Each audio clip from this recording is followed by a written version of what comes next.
The Alien Blood Stealth Frankenstrat project. The guitar's now been disassembled, sanded, painted, and mostly wired up. Today, we'll finish the wiring and get this thing ready to play. Should be smooth sailing, right? Be sure to hit that subscribe button and hit the bell to be notified whenever a new video drops. This is part 4 of the Alien Blood Stealth Frankenstrat mini-series. For more than 20 years, I've been obsessed with guitars.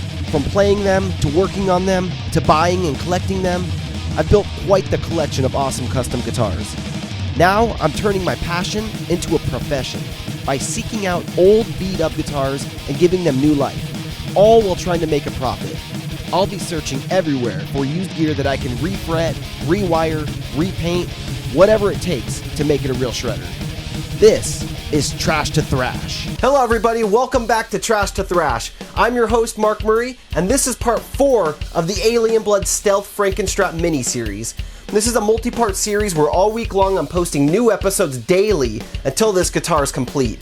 In the first 3 episodes, I showed you Anthony's Strat clone and we started the rebuild, taking the things we've done on past guitars and creating a GuitarGuts monster with all my favorite features, plus a bunch of new things I've never done on a guitar. Today we're going to finish up the wiring and get the guitar all wrapped up, as long as everything goes smoothly. The pickguard's basically all wired up, and before I drop it into the guitar permanently, I'm going to test it out. So I have these test clips on there, which connect the battery here on the bench, and you can see the kill switch light was lit up, so everything's good here. I can take those off now. And to make sure the actual pickups are working, I'll use my test clamps to hook up the output jack, and I'll use another guitar that I could lay right over the pickups and strum the strings, and the Fishman pickups in the pickguard will pick up the vibration from this other guitar. If you're wondering, that is a small guitar. It's a Steinberger headless guitar, so it's very compact and very easy to hold directly over the pickups of the pickguard, and I can give it a couple strums and these pickups will pick up the Steinberger strings. Then I used a screwdriver to tap on the pull pieces of the pickups to make sure that the selector switch is working properly. Everything's working perfect. Now I need to secure the battery to the guitar. I use these 9-volt battery holders, which I like because they're pre-wired and the battery snaps into them, holding them securely. But this one's just a little too big, so some modifications are in order.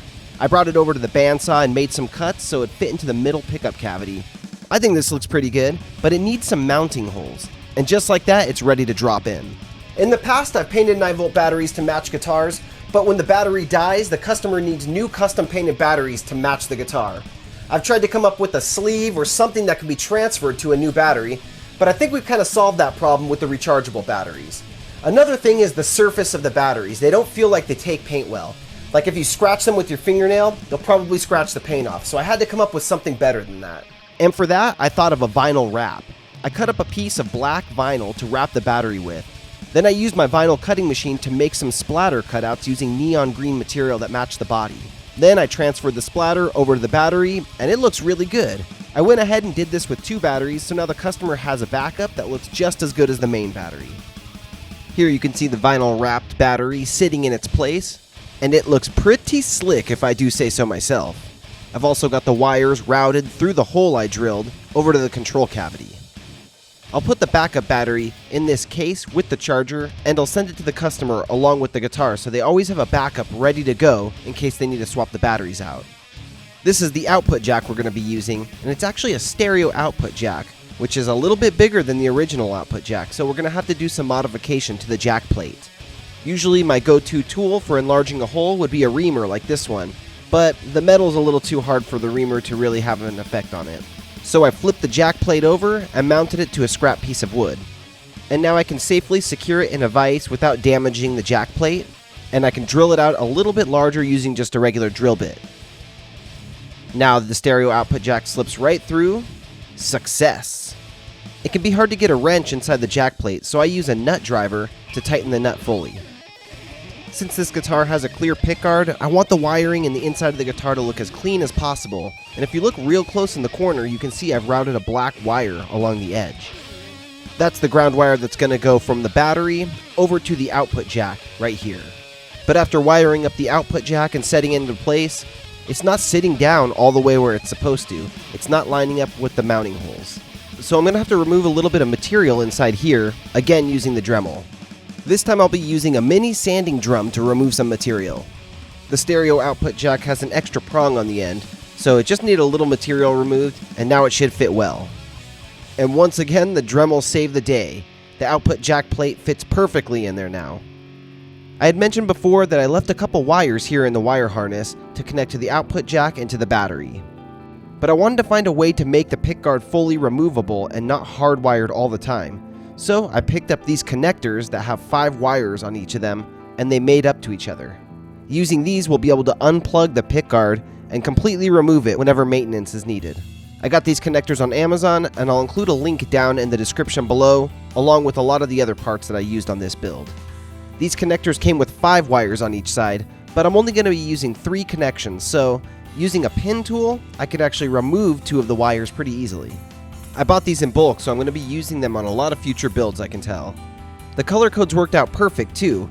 We have a red wire for the battery positive, a green for the ground, and a black for the hot. To secure the wires that I've routed into the corners of the cavity, I'll use some super glue and a helping hands to hold them in place while the glue dries.